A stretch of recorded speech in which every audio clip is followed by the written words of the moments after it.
John Fitzgerald Kennedy, do solemnly swear I, John Fitzgerald Kennedy, do solemnly swear that you will faithfully execute the office of President of the United States that I will faithfully execute the office of President of the United States and will, to the best of your ability, preserve, protect, and defend the Constitution of the United States. Preserve, protect, and defend the Constitution of the United States. So help you God. So help me God.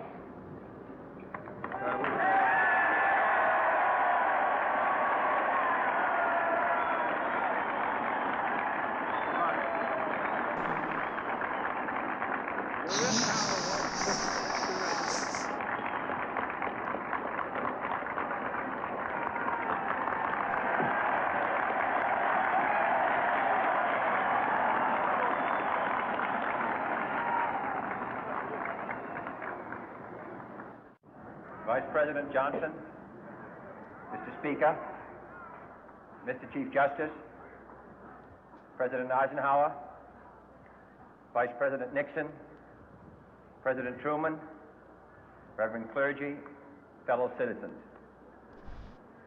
We observe today not a victory of party, but a celebration of freedom, symbolizing an end as well as a beginning, signifying renewal as well as change.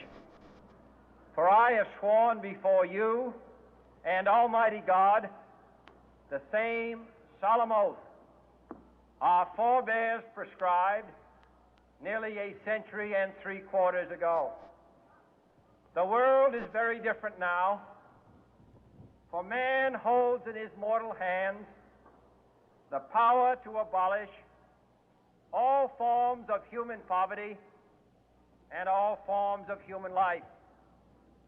And yet the same revolutionary beliefs for which our forebears fought are still at issue around the globe. The belief that the rights of man come not from the generosity of the state, but from the hand of God. We dare not forget today that we are the heirs of that first revolution.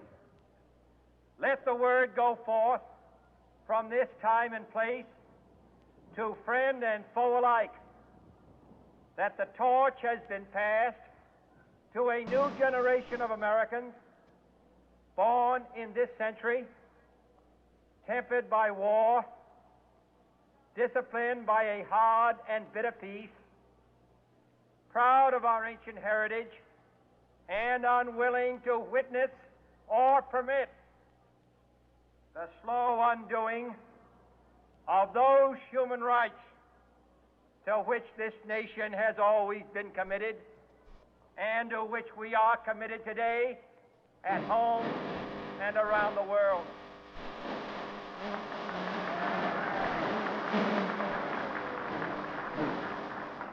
Let every nation know, whether it wishes us well or ill, that we shall pay any price, bear any burden, meet any hardship, support any friend, oppose any foe to assure the survival and the success of liberty.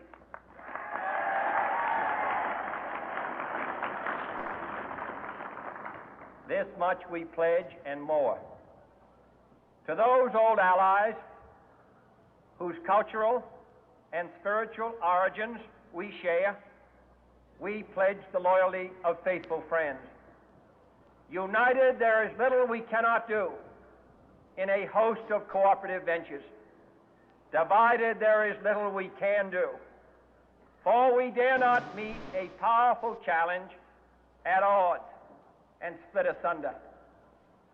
To those new states whom we welcome to the ranks of the free, we pledge our word that one form of colonial control shall not have passed away merely to be replaced by a far more iron tyranny.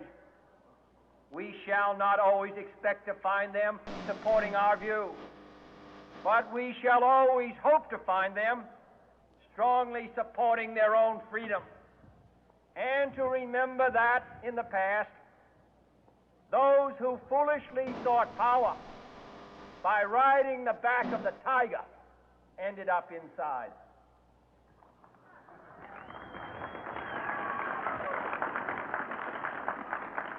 To those people in the huts and villages of half the globe struggling to break the bonds of mass misery, we pledge our best efforts to help them help themselves for whatever period is required, not because the communists may be doing it, not because we seek their votes, but because it is right.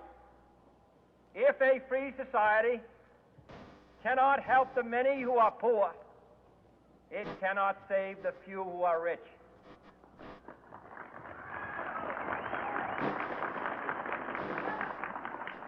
To our sister republics south of our border, we offer a special pledge to convert our good words into good deeds, in a new alliance for progress, to assist free men and free governments in casting off the chains of poverty.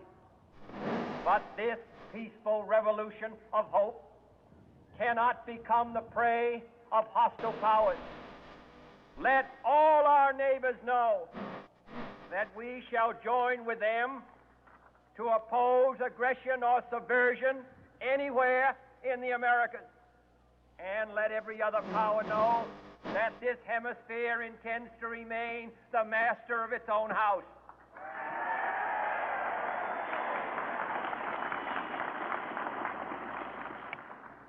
To that World Assembly of Sovereign States, the United Nations, our last best hope, in an age where the instruments of war have far outpaced the instruments of peace, we renew our pledge of support to prevent it from becoming merely a forum for invective, to strengthen its shield of the new and the weak, and to enlarge the area in which its writ may run. Finally, to those nations who would make themselves our adversary, we offer not a pledge, but a request that both sides begin anew the quest for peace. Before the dark powers of destruction, unleashed by science, engulf all humanity in planned or accidental self-destruction, we dare not tempt them with weakness, for only when our arms are sufficient beyond doubt can we be certain beyond doubt that they will never be employed. But neither can two great and powerful groups of nations take comfort from our present course, both sides overburdened by the cost of modern weapons, both rightly alarmed by the steady spread of the deadly atom, yet both racing to alter that uncertain balance of terror that stays the hand of mankind's final war. So let us begin anew, remembering on both sides that civility is not a sign of weakness, and sincerity is always subject to proof. Let us never negotiate out of fear, but let us never fear to negotiate.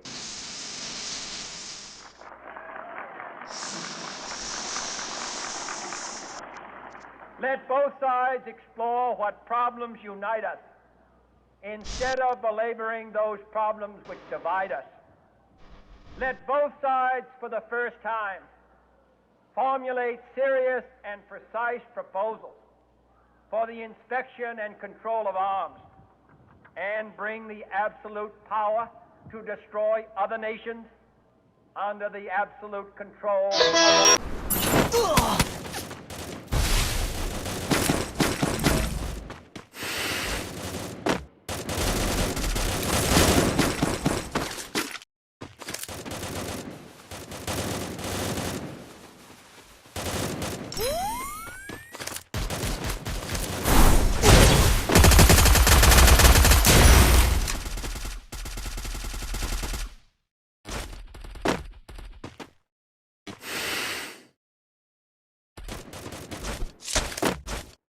Enemy near me! I need backup!